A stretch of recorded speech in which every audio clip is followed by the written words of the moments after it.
믿기 어려운 사실 하나가 있습니다. 어떤 학생들은 정말로 공부를 재미있다고 느낍니다. 억지로 참고 버티는 게 아니라 진짜로 책상에 앉는 시간이 기다려지고 새로운 내용을 배우는 게 즐겁다고 느낍니다. 그리고 솔직히 말해서 몇 달 전까지만 해도 누가 저에게 저도 그런 사람이 될 거라고 말했다면 저는 절대 믿지 않았을 겁니다. 불과 반년 전만 해도 저는 교과서를 펼치는 것 자체가 너무 싫었습니다. 책 한 장 한 장이 다 버겁게 느껴졌고 성적은 떨어지고 있었고 마음은 늘 제자리 걸음 같았습니다. 분명히 노력은 하는데 앞으로 나아간다는 느낌이 없었습니다. 그런데 어느 순간 하나의 전환점이 찾아왔고 그때부터 공부를 대하는 제 방식이 완전히 달라졌습니다. 오늘은 그 이야기를 해보려고 합니다. 왜 공부가 괴로운 일이었는지, 그리고 어떻게 그걸 오히려 빠져들게 만드는 일로 바꿨는지 말입니다. 지금부터 나오는 5가지 비밀을 듣고 나면 아마 공부를 보는 시선이 조금은 달라질지도 모릅니다. 첫 번째 비밀은 바로 플로우 상태에 들어가는 것입니다. 혹시 게임하다가 시간 가는 줄 모른 적 있나요?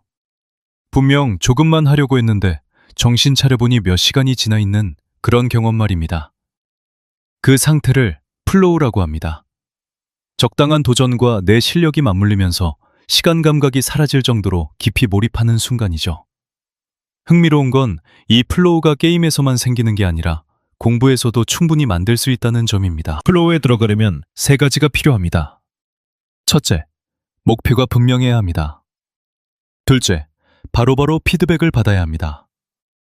셋째, 난이도가 너무 쉽지도 너무 어렵지도 않고 딱 조금 버거운 수준이어야 합니다. 예를 들어 공부해야지처럼 막연하게 시작하지 말고 2페이지를 집중해서 읽고 바로 스스로 테스트해보기처럼 아주 작고 분명한 목표를 세우는 겁니다.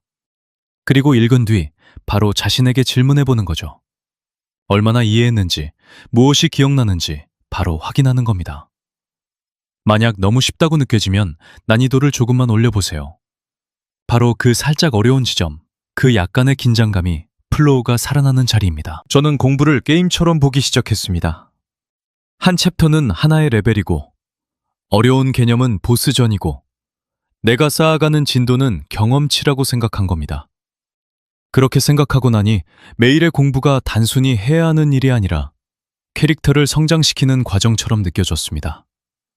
그리고 어떤 단원을 끝냈을 때, 어떤 문제를 풀어냈을 때 뇌는 아주 작은 보상을 받습니다. 그건 게임이 사람을 빠져들게 만드는 방식과 굉장히 비슷합니다. 공부를 억지로 버티는 게 아니라 조금씩 레벨업하는 과정으로 보기 시작하면 몰입은 훨씬 쉬워집니다. 두 번째 비밀은 공부를 게임처럼 만드는 것, 즉 게이머입니다. 만약 플래시카드 하나를 맞힐 때마다 점수를 얻고 한 페이지를 요약할 때마다 경험치를 받는다고 상상해보세요. 처음엔 조금 유치하게 들릴 수 있습니다. 하지만 이 방식은 생각보다 정말 강력합니다. 왜냐하면 뇌는 아주 작은 성취에도 반응하기 때문입니다. 방법은 단순합니다. 내가 하는 공부 하나하나에 점수를 붙여주는 겁니다. 플래시카드 하나에 10점, 한 페이지 요약에 50점. 연속으로 며칠을 해냈다면 작은 배지를 주는 식입니다. 예를 들면 노트 닌자, 집중 전사, 연속 기록 왕 같은 이름을 붙여도 좋습니다. 이런 이름들이 장난처럼 보여도 뇌는 그것을 작은 승리로 받아들입니다. 그리고 그 작은 승리들이 모이면 공부는 점점 더 다시 하고 싶어지는 행동이 됩니다. 여기서 더 나아가 친구들과 진행 상황을 공유하면 훨씬 재미있어집니다. 순위표, 연속 기록, 달성 배지 같은 요소는 책임감과 가벼운 경쟁심을 만들어줍니다. 그러면 어느 순간부터는 공부를 끝내는 게 아니라 어제의 나를 넘고 싶어집니다. 하루를 빼먹는 일이 단순한 휴식이 아니라 흐름이 끊기는 느낌으로 다가오기도 합니다. 바로 그때부터 공부는 억지로 하는 일이 아니라 계속 이어가고 싶은 루틴이 됩니다. 결국 게이머의 핵심은 단순합니다. 지루한 일을 작은 보상들로 연결해서 뇌가 다시 돌아오고 싶게 만드는 것입니다. 세 번째 비밀은 공부 공간과 분위기를 최적화하는 것입니다. 공부가 잘 되는 사람들을 보면 단순히 의지가 강한 것 같지만 사실은 환경을 굉장히 잘 만들고 있는 경우가 많습니다. 공부 공간은 생각보다 훨씬 큰 영향을 줍니다. 그 공간이 어떻게 보이는지, 어떤 소리가 나는지, 앉았을 때 몸이 어떤 느낌인지에 따라 내 집중력과 다시 책상에 앉고 싶은 마음이 달라집니다. 먼저 시각적인 부분부터 봅시다. 깔끔하고 보기 좋은 책상은 단순히 예뻐 보이기 위한 게 아닙니다. 그런 공간은 뇌에 지금부터는 공부할 시간이라는 신호를 보냅니다. 따뜻한 조명 하나, 작은 식물 몇 개, 정돈된 책상만으로도 분위기는 완전히 달라집니다. 공부가 벌처럼 느껴지던 공간이 조용히 앉아있고 싶은 공간으로 바뀌는 거죠. 그 다음은 소리입니다. 저에게는 이 부분이 정말 컸습니다. 로파이 음악이나 잔잔한 빗소리, 너무 강하지 않은 배경음은 머릿속에 잡음을 줄여주고 집중에 들어가기 쉽게 만들어줍니다. 어떤 앱들은 집중력을 높이는 데 도움이 되도록 설계된 소리 패턴까지 제공합니다. 직접 써보면 꽤 놀랄 수 있습니다. 그리고 의외로 중요한 게 또 있습니다. 바로 의자와 화면 높이입니다. 20분만 앉아 있어도 목이 아프고 허리가 불편하다면 내일 다시 앉고 싶지 않아집니다. 그러니 공부 공간은 단지 보기 좋은 곳이 아니라 오래 머물 수 있을 만큼 편안해야 합니다. 공간이 좋아지면 공부도 덜 거슬리고, 덜 거슬리면 훨씬 자주 돌아오게 됩니다. 네 번째 비밀은 작은 목표와 확실한 보상을 연결하는 것입니다. 많은 학생들이 동기부여를 기다립니다. 그런데 사실 더 효과적인 방법은 동기가 생기기를 기다리는 게 아니라 동기가 생기도록 구조를 만드는 것입니다. 그 중심에 있는 것이 바로 작고 명확한 목표와 즉각적인 보상입니다. 예를 들어, 오늘 화학 공부해야지 라고 생각하면 뇌는 바로 부담을 느낍니다. 하지만 25분 안에 42페이지부터 46페이지까지 요약하고 연습 문제 5개 풀기처럼 아주 구체적으로 바꾸면 훨씬 시작하기 쉬워집니다. 이게 바로 좋은 목표의 힘입니다. 목표가 분명할수록 뇌는 움직이기 쉽습니다. 그리고 그 뒤에는 보상이 따라와야 합니다. 젤리 한 개도 좋고, 틱톡 몇 분도 좋고, 잠깐 산책을 하는 것도 좋고, 좋아하는 플레이리스트 한 곡을 듣는 것도 좋습니다.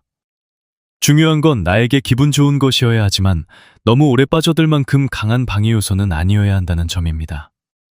이 방식은 기본적으로 포모도로와 비슷하지만 나만의 즐거움을 넣어서 훨씬 더 강하게 만들 수 있습니다. 저는 이걸 달력과 함께 썼습니다. 하루를 끝낼 때마다 표시를 하고 연속 기록이 이어질 때마다 스스로 작은 축하를 했습니다. 진도가 눈에 보이면 뇌는 그걸 더 원하게 됩니다. 타이머도 아주 효과적입니다. 시간이 줄어드는 걸 보는 것만으로도 집중력이 올라가고 알람이 울리는 순간에는 작은 성취감과 함께 보상을 받을 수 있습니다. 그렇게 집중, 완료, 보상의 흐름이 반복되면 공부는 점점 더 버티는 일이 아니라 기대되는 일이 됩니다. 5번째 비밀은 사회적 동력을 만드는 것입니다. 혼자 공부하는 건 생각보다 외롭습니다. 그리고 솔직히 말하면 무조건 혼자 버티는 방식이 더 이상 유일한 답도 아닙니다. 오히려 다른 사람들과 함께 흐름을 만들 때 공부는 훨씬 쉽게 지속됩니다. 집중하고 있는 사람들 곁에 있으면 내 집중력도 자연스럽게 올라갑니다. 누군가의 리듬이 내 리듬을 끌어올리기도 하고 나도 모르게 그 흐름을 따라가게 되기도 합니다. 이게 바로 사회적 동력입니다. 생각보다 엄청 강력합니다. 공부 친구 한 명을 만들어도 좋고 학생들이 모여있는 디스코드 서버에 들어가도 좋고 줌으로 함께 공부하는 시간을 정해도 좋습니다. 포레스트나 스터디버스 같은 앱으로 타이머를 맞추고 같이 플로우에 들어갈 수도 있습니다. 물리적으로 멀리 떨어져 있어도 함께 공부하고 있다는 느낌은 충분히 만들 수 있습니다. 또 다른 방법은 공부하는 모습을 라이브로 틀어두는 겁니다. 아무도 안 봐도 괜찮습니다. 누군가 볼 수도 있다는 생각만으로도 책임감이 올라갑니다. 조금 이상하게 들릴 수 있지만 실제로 효과가 있습니다. 그리고 이미 공부 모임이 있다면 그 모임을 다른 사람들과 나누는 것도 좋습니다. 어쩌면 누군가는 지금까지 자신이 속할 공부 공동체를 한 번도 가져본 적이 없을 수도 있으니까요. 공부가 더 이상 혼자의 싸움이 아니게 되면 책상으로 돌아오는 일은 훨씬 쉬워집니다. 이제 한번 전체를 다시 봅시다. 지금까지 나온 5가지를 한데 모으면 공부를 바꾸는 아주 강력한 시스템이 만들어집니다. 플로우의 힘, 게이머의 재미, 공간이 주는 몰입감, 작은 보상의 심리, 그리고 사회적 동력. 이 5가지가 함께 작동하면 공부는 단순히 쉬워지는 정도가 아닙니다. 정말로 빠져들게 됩니다. 그리고 이건 단순한 이론이 아니었습니다. 제가 직접 경험한 일이기도 합니다. 처음에 말했던 그 화학 시험 기억나시죠? 제가 정말 두려워하던 시험이었습니다. 그런데 결국 저는 그 시험을 그냥 통과한 정도가 아니라 무려 97점을 받았습니다. 그리고 솔직히 말해서 그 결과는 전부 이 시스템 덕분이었습니다. 공부는 저에게 한때 고문 같은 일이었습니다. 그런데 지금은 완전히 달라졌습니다. 더 이상 동기부여가 오기만 기다리지 않습니다. 저는 동기를 만들어내는 법을 알게 되었습니다. 오늘 이야기한 5가지 중에서 지금 당장 하나만 시작해봐도 충분합니다. 그리고 그 작은 변화가 생각보다 훨씬 큰 차이를 만들 수 있습니다. 다음 영상에서 또 만나요.